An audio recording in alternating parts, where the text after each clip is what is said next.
نبی کریم صلی اللہ علیہ وسلم جب اس دنیا کے اندر تشریف لائے، آپ صلی اللہ علیہ وسلم کی بہت ساری برکتیں ظاہر ہوئیں۔ آپ صلی اللہ علیہ وسلم اپنی بہت ساری خصوصیات کے ساتھ دنیا کے اندر تشریف لائے۔ آپ کی پیدائش دنیا کے تمام انسانوں سے ایک الگ شان والی پیدائش تھی۔ آپ ایک نرالی شان کے ساتھ دنیا کے اندر تشریف لائے۔ آپ صلی اللہ علیہ وسلم جب پیدا ہوئے تو آپ ختنہ شدہ تھے، یعنی آپ مختون تھے، آپ کا ختنہ کیا ہوا تھا۔ جناب عبد المطلب نے یہ دیکھ کر بے حد حیرانگی کا اظہار کیا اور خوشی کا اظہار بھی کیا، اور جناب عبد المطلب اس طرح کے واقعات دیکھ کر کہا کرتے تھے کہ یہ میرا بیٹا نرالی شان والا ہوگا۔ آپ صلی اللہ علیہ وسلم کی پیدائش سے پہلے مکہ کے لوگ خشک سالی اور قحط کا شکار تھے، لیکن جو ہی آپ صلی اللہ علیہ وسلم کے دنیا میں تشریف لانے کا وقت قریب آیا، بارشیں شروع ہو گئیں، خشک سالی دور ہو گئی، درخت ہرے بھرے ہو گئے اور پھلوں سے لد گئے، زمین پر سبزہ ہی سبزہ نظر آنے لگا۔ پیدائش کے وقت آپ اپنے ہاتھوں پر جھکے ہوئے تھے، سر آسمان کی طرف تھا، آپ گھٹنوں کے بل جھکے ہوئے تھے، مطلب یہ کہ سجدے کی سی حالت تھی۔ آپ کی مٹھی بند تھی، شہادت کی انگلی اٹھی ہوئی تھی، جیسے کہ ہم نماز میں اٹھاتے ہیں۔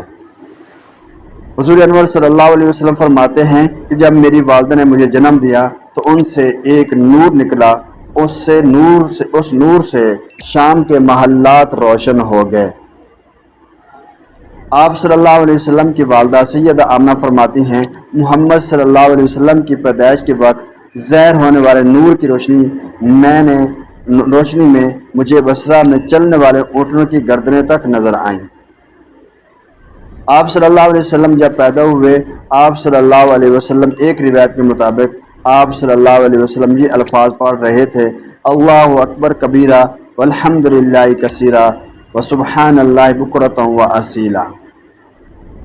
آپ صلی اللہ علیہ وسلم کی پیدائش کے بارے میں یہودیوں نے اپنی آسمانی کتابوں میں پڑھ رکھا تھا کہ ایک نبی آخر الزماں مکہ کی وادی میں پیدا ہوگا۔ ملک شام کے ایک یہودی عیس مکہ سے کچھ فاصلے پر رہتا تھا۔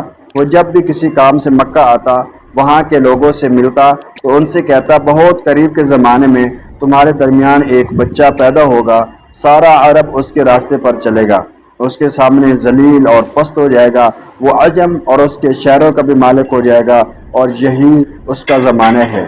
جو اس کی نبوت کے زمانے کو پائے گا، اس کی پیروی کرے گا، وہ اپنے مقصد میں کامیاب ہوگا، جس خیر اور بھلائی کی وہ امید کرتا ہے وہ اس کو حاصل ہوگی، اور جو شخص اس کی نبوت کا زمانہ پائے گا مگر اس کی مخالفت کرے گا، وہ اپنے مقصد اور آرزوؤں میں ناکام ہوگا۔ مکہ معظمہ میں جو بھی بچہ پیدا ہوتا، وہ یہودی اس بچے کے بارے میں تحقیق کرتا اور کہتا، ابھی وہ بچہ پیدا نہیں ہوا۔ آخر جب نبی کریم صلی اللہ علیہ وسلم اس دنیا کے اندر تشریف لائے، جناب عبد المطلب اپنے گھر سے نکل کر اس یہودی کے پاس پہنچے۔ اس کی عبادت گاہ کے دروازے پر پہنچ کر انہوں نے آواز دی۔ عیس نے پوچھا، کون ہے؟ انہوں نے اپنا نام بتایا۔ پھر اس سے پوچھا، تم اس بچے کے بارے میں کیا کہتے ہو؟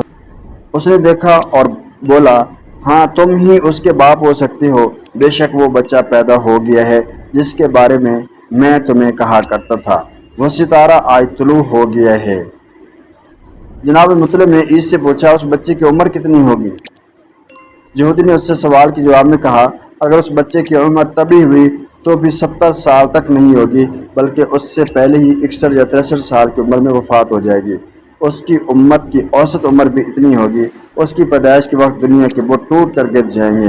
یہ ساری علامات اس یہودی نے گزشتہ انبیاء کی پیشین گوئیوں سے معلوم کی تھیں، اور سب بالکل سچ ثابت ہوں گے۔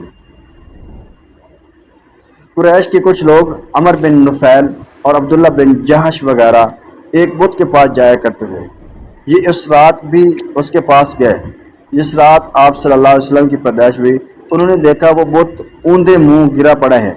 ان لوگوں کی یہ بات بری لگی، انہوں نے اس کو اٹھایا، سیدھا کر دیا، مگر وہ پھر گر گیا۔ انہوں نے پھر اس کو سیدھا کیا، وہ پھر الٹا ہو گیا۔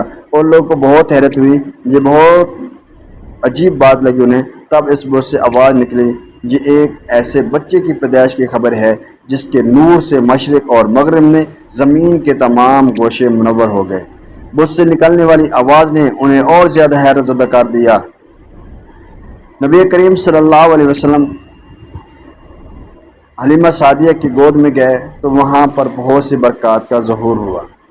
اس زمانے میں عرب کا دستور تھا، جب ان کے ہاں کوئی بچہ پیدا ہوتا تو وہ دیہات سے آنے والے دائیوں کے حوالے کر دیتے تاکہ دیہات میں بچے کی نشو و نما بہتر ہو اور وہ خالص عربی زبان سیکھ سکیں۔ نبی کریم صلی اللہ علیہ وسلم نے سب سے پہلے اپنی والدہ مائدہ کا دودھ پیا، پھر لونڈی صوبیہ کا دودھ پیا، ابو لہب کی جو لونڈی تھیں، اور نبی کریم صلی اللہ علیہ وسلم نے حضرت حلیمہ سعدیہ کا دودھ پیا۔ تو دستور کے مطابق، عرب کے دستور کے مطابق دائیوں کا قافلہ مکہ میں داخل ہوا۔ انہوں نے ان گھروں کی تلاش شروع کی جن میں بچہ پیدا ہوئے تھے۔ اس طرح بہت سی دائیاں جناب عبدالمطلب کے گھر بھی آئیں، نبی کریم صلی اللہ علیہ وسلم کو دیکھا، لیکن جب انہیں معلوم ہوا کہ یہ بچہ تو یتیم پیدا ہوا ہے تو اس خیال سے چھوڑ کر آگے بڑھ گئیں کہ یتیم بچے کے گھرانے سے انہیں کیا ملے گا۔ اس طرح دائیاں آتی رہیں جاتی رہیں، کسی نے آپ کو دودھ پلانا منظور نہ کیا، اور کرتے بھی کیسے؟ یہ سعادت تو حضرت حلیمہ کے حصے میں آنا تھی۔ جب حلیمہ مکہ پہنچیں، انہیں معلوم ہوا سب عورتوں کو کوئی نہ کوئی بچہ مل گیا ہے، اب صرف وہ بغیر بچے کے رہ گئی ہیں، اب کوئی بچہ باقی نہیں بچا۔ ہاں، ایک بچہ یتیم ضرور ہے جسے دوسری عورتیں چھوڑ کر چلی گئی ہیں۔ حلیمہ سعدیہ نے اپنے شوہر عبداللہ بن حارث سے کہا، خدا کی قسم مجھے یہ بات ناگوار گزر رہی ہے کہ میں بچے کے بغیر جاؤں، دوسری سب عورتیں بچے لے کر جائیں، مجھے تانے دیں گی، اس لیے کوئی نہ کوئی ہم بچہ لے کر ہی جائیں گے، کیوں نہ ہو کہ ہم اسی یتیم بچے کو لے کر چلے جائیں۔ عبداللہ بن حارث بولے، کوئی حرج نہیں، ہو سکتا ہے اللہ اسی بچے کے ذریعے ہمیں خیر و برکت عطا کر دیں۔ چنانچہ حضرت حلیمہ سعدیہ عبدالمطلب کے گھر گئیں۔ جناب عبدالمطلب حضرت آمنہ نے انہیں خوش آمدید کہا، پھر آمنہ انہیں بچے کے پاس لے گئیں۔ آپ اس وقت ایک اونی چادر میں لپٹے ہوئے تھے، وہ چادر سفید رنگ کی تھی، آپ کے نیچے ایک سبز رنگ کا ریشمی کپڑا تھا، آپ سیدھے لیٹے ہوئے تھے، آپ کے سانس کی آواز کے ساتھ مشک کی سی خوشبو نکل کر پھیل رہی تھی۔ حلیمہ سعدیہ آپ کے حسن و جمال کو دیکھ کر حیرت زدہ رہ گئیں۔ آپ اس وقت سوئے ہوئے تھے، انہوں نے جگانا مناسب نہ سمجھا، لیکن جو ہی انہوں نے پیار سے اپنا ہاتھ آپ کے سینے پر رکھا، آپ مسکرا دیے، آنکھیں کھول کر ان کی طرف دیکھنے لگے۔ حضرت حلیمہ سعدیہ فرماتی ہیں، میں نے دیکھا آپ کی آنکھوں سے ایک نور نکلا جو آسمان تک پہنچ گیا۔ میں نے آپ کو گود میں اٹھا کر آپ کی دونوں آنکھوں کے درمیان جگہ پر پیار کیا، پھر میں نے آپ کی والدہ اور جناب مطلب سے اجازت چاہی، بچے کے لیے قافلے میں آئی، میں نے آپ کو دودھ پلانے کے لیے گود میں لٹایا تو آپ کی دائیں طرف سے دودھ پینے لگے۔ پہلے میں نے بائیں طرف دودھ پلانا چاہا، لیکن آپ نے اس طرف سے دودھ نہ پیا، دائیں طرف سے آپ فوراً دودھ پینے لگے۔ بعد میں بھی آپ کی یہی عادت رہی، آپ صرف دائیں طرف سے دودھ پیتے رہے، بائیں طرف سے میرا بچہ دودھ پیتا رہا۔